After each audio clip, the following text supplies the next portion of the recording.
Hey, this is Redodo Outdoors 316. If you're new, welcome. If you're subscribed or coming back for more, I really appreciate you. In this second video of a 2 series set, I'm going to be doing a performance test on this battery. This is the REDODO 12v 100Ah Lithium Iron Phosphate battery with Bluetooth. So I'm going to show you 2 different trips that I had out on the water. The first one is going to be the 3rd time I've been out with this boat with that battery using a trolling motor.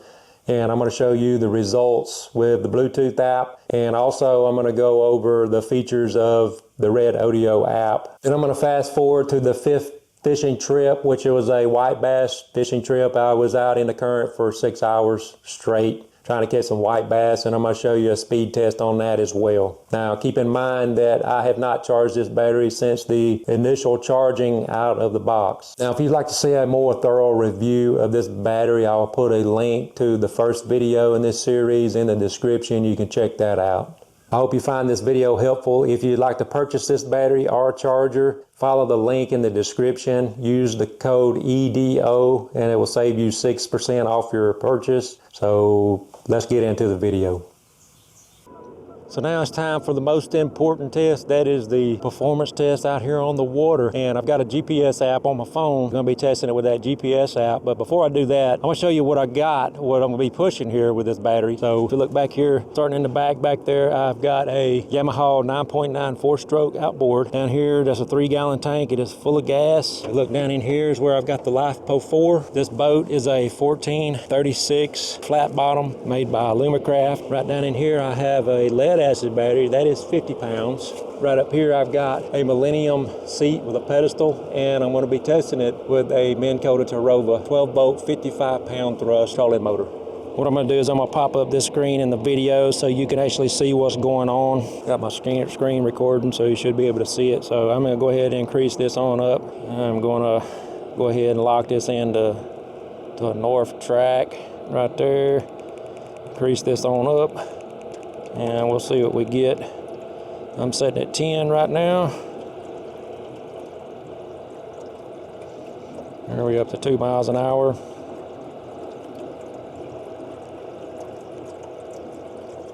And looks like I got a little bit of headwind, so I'm doing about 2 miles an hour.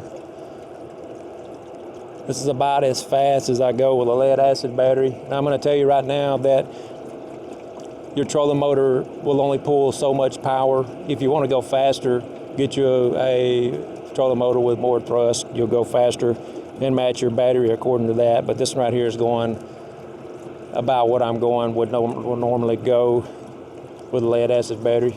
I'm going to turn around and go the opposite direction, see if I get any more speed. Now this is the 3rd day I've been out here using this trolling motor battery and have not charged it yet. So there we go. Looks like that's going to be about it, about 2 miles an hour for today. Look at the back here.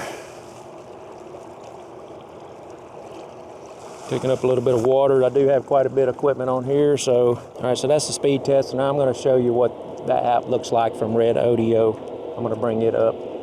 Give me just a second. Okay, here is the REDODO app, and it's showing offline, so there you go, it just went online, so we're connected down to the battery. This is after 3 days of running this is the 3rd day of being out here. I'm 90%. Now what this shows right here is your power output, your current, your voltage, and your capacity, which is in amp hours. Your state of charge up here, 90% is what it's at. If we want to look at some more information, we just swipe up from the bottom and look at cycle life. We're still showing zeros, showing my temperature, firmware, your device name, serial number. We got some device controls. This discharge function, you can turn it off if you do not want it to discharge.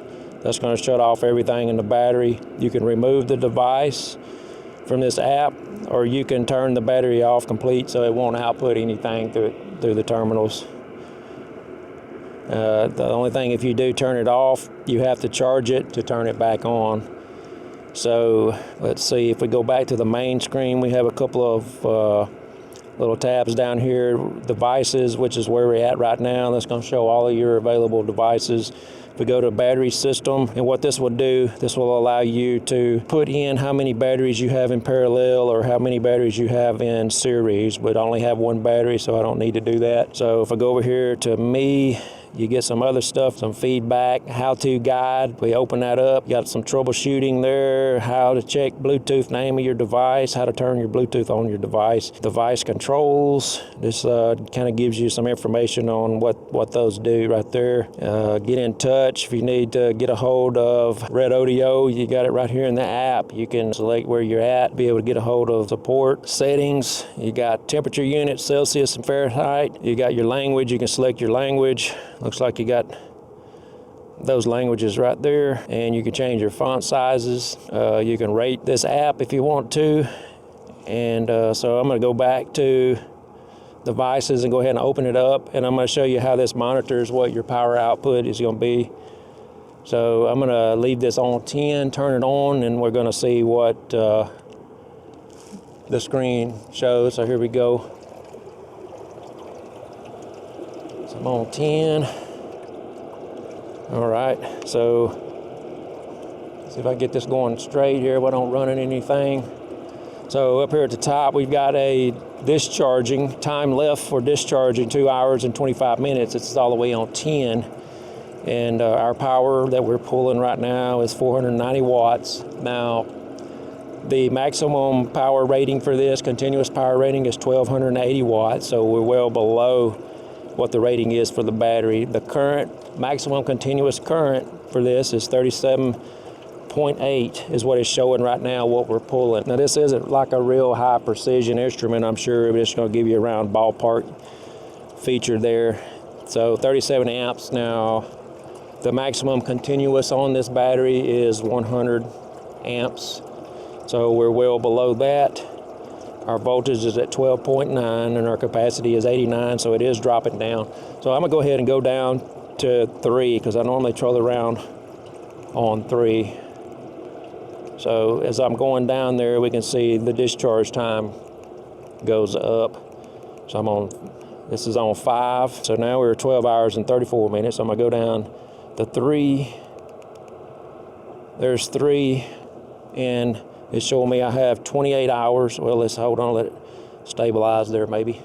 And this is normally what I use right here, and I'm not on it constantly. I'm just bumping that trolling motor to turn it on, turn it off, to move the boat just a little bit. But right now with it on 3 continuous, I'm showing, whoop, it just dropped down to between 26 and 28 hours and 40 minutes before I'd have to discharge this.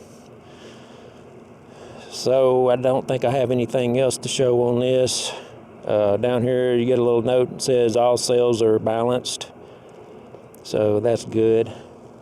That is going to be it for the performance test. I'm going to go out here and see if I can get on some fish. And when I get back tonight, I'm going to let y'all see what it is setting at for the state of charge when we get back after 3 days of fishing. So I have to tell you right now that I am highly impressed with this battery right here. I do not notice any kind of power drop off after I've been using it. I still get the same amount of power for 3 days now, and I'm not done with the day, but I'm pretty sure it's not going to drop off. So when I get back, I'll let y'all see that then, and I will see y'all in a minute. At the end of fishing trip number 3, I have state of charge at 87%. I am still hitting 3 miles per hour.